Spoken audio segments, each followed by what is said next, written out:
We are going to discuss Fresnel diffraction due to a circular disk. Before taking up this, we will discuss resultant amplitude at point P due to half period zones. Half period zones के कारण point P पर जो resultant amplitude होता है वो इन पर depend करता है, इन 4 पॉइंट्स पर। रिजल्टेंट एम्पलीट्यूड है वो किसी जोन के एरिया के प्रोपोर्शनल होता है, which means E naught proportional to A, means E naught proportional to pi B lambda. और जो एवरेज डिस्टेंस है किसी जोन की पॉइंट P से, उसके इन्वर्सली प्रोपोर्शनल होता है। और फोर्थ वन में दिखाया गया है कि जो रिजल्टेंट एम्पलीट्यूड है वो ओब्लिक्यूटी फैक्टर 1 + cos θ n के प्रोपोर्शनल होता है। इन सभी को इस फॉर्मूले में पुट करने पर इस फॉर्मूले से क्लियर है कि जैसे जैसे n का मान बढ़ता है, means order of the zone बढ़ता है, तो जो एम्पलीट्यूड है उसका मान कम होता जाता है। यहाँ पर डिफरेंट जोन के कारण जो एम्पलीट्यूड्स है उनको दिखाया गया है E01, E02, E03 और E0n, जिनके कारण पॉइंट P पर जो रिजल्टेंट एम्पलीट्यूड है उसको देखना चाहते हैं। क्योंकि सभी जो एम्पलीट्यूड है उनमें पाथ डिफरेंस, जो सक्सेसिव जोन्स के कारण जो एम्पलीट्यूड है उनमें पाथ डिफरेंस λ/2 होता है। इस कारण से ये पॉइंट P पर अपोजिट फेज में मिलते हैं, विच मीन्स यदि फर्स्ट जोन के कारण जो एम्पलीट्यूड है वो पॉजिटिव है तो सेकंड जोन के कारण एम्पलीट्यूड नेगेटिव होगा और थर्ड जोन के कारण पॉजिटिव होगा, एंड सो ऑन। इसको मैथमेटिकली इक्वेशन फर्स्ट से रिप्रेजेंट कर सकते हैं इस तरह से, मीन्स पहले जोन के कारण जो एम्पलीट्यूड है उसको +1 लिया है प्लस में, सेकंड के कारण माइनस, और थर्ड के कारण फिर प्लस, और फोर्थ के कारण माइनस, इस तरह से। क्योंकि ये सभी अपोजिट फेज में मिलते हैं तो रिजल्टेंट एम्पलीट्यूड E0 इस तरह से रिप्रेजेंट कर सकते हैं हम।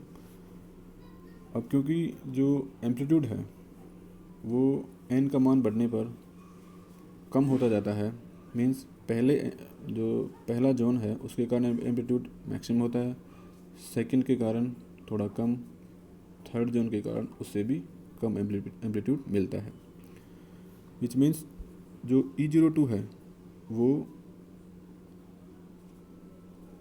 E01 से कम होगा, लेकिन यह E03 से थोड़ा ज़्यादा होगा।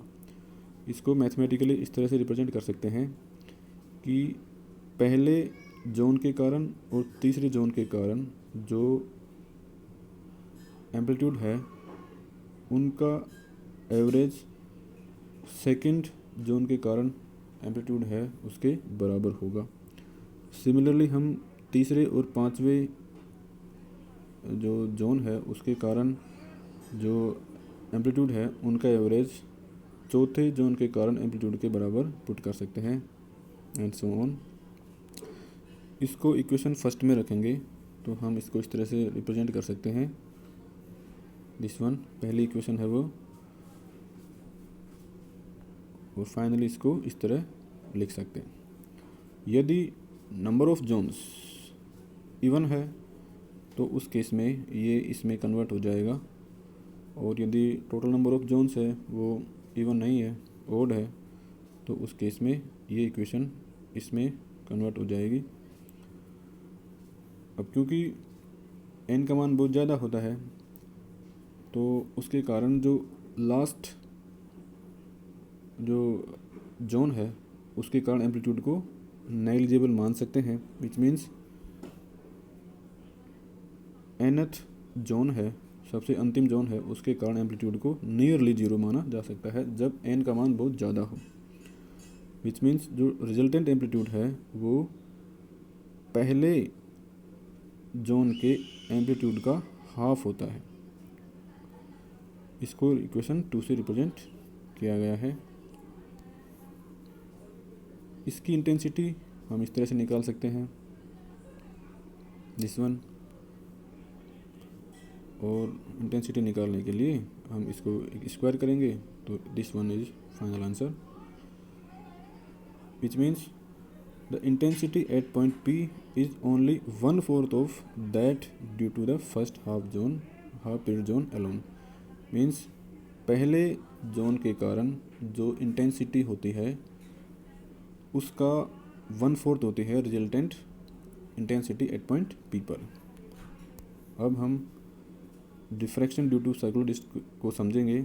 यहाँ पर सर्कुलर डिस्क A और B है, इस पर एक WW' स्फेरिकल वेव फ्रंट दिखाया गया है। यहाँ पर S एक पॉइंट सोर्स है monochromic light of wavelength lambda का, और P है वो ऑब्जर्वेशन पॉइंट है जहाँ पर इसका इफ़ेक्ट हम देखना चाहते हैं।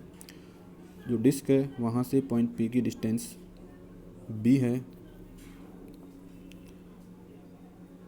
अब हम इंटेंसिटी मेज़र करेंगे। इंटेंसिटी मेज़र करने के लिए जो ये WW' वेव फ्रंट है उसको हाफ पीरियड जोन्स में डिवाइड किया जा सकता है। इन हाफ पीरियड जोन्स के कारण जो अलग अलग जोन्स का जो एम्पलीट्यूड है उसको हम E01, E02, E03 and so on से रिप्रेजेंट कर सकते हैं।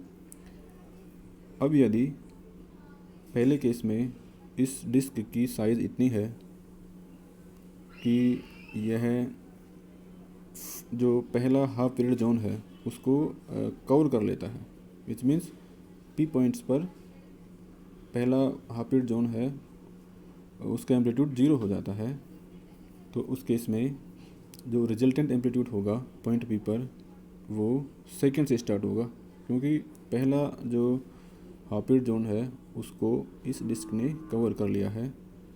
तो इसको हम इस तरह से रिप्रेजेंट कर सकते हैं। इस इक्वेशन को हम इस तरह से भी रिप्रेजेंट कर सकते हैं, क्योंकि जो दूसरा और चौथा हाफ पीरियड जोन है उसके कारण जो एम्पलीट्यूड है उनका जो एवरेज है वो तीसरे हाफ पीरियड जोन के कारण एम्पलीट्यूड के बराबर होता है। तो फाइनली हम इस इक्वेशन को प्राप्त कर लेते हैं। इसके कारण जो इंटेंसिटी है उसको इक्वेशन फर्स्ट से दिखाया गया है, इट मीन्स जो रिजल्टेंट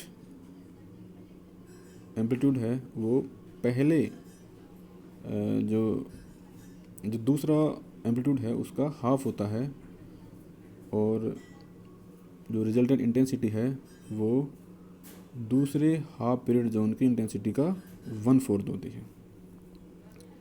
इनफैक्ट यहाँ पर जो दूसरा हाफ पीरियड जोन है वही पहले हाफ पीरियड जोन का काम कर रहा है। इसको इस तरह समझ सकते हैं।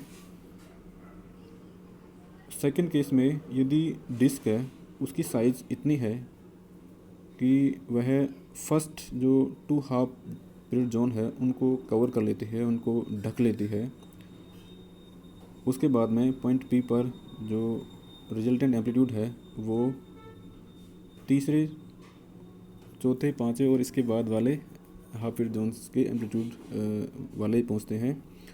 मींस पहले और दूसरे हाफ पीरियड जोन के एम्पलीट्यूड 0 होते हैं पॉइंट P पर इस केस में, सेकंड वाले केस में। तो रिजल्टेंट एम्पलीट्यूड को हम इस तरह से रिप्रेजेंट कर सकते हैं। इसको फाइनली इस तरह रिप्रेजेंट कर सकते हैं। मींस जो एम्पलीट्यूड है वो तीसरे हाफ पीरियड जोन के एम्पलीट्यूड का हाफ होता है, और रिजल्टेंट एम्पलीट्यूड है, रिजल्टेंट इंटेंसिटी है वो इस तीसरे हाफ पीरियड जोन की इंटेंसिटी का 1/4 होती है इस केस में। Thank you.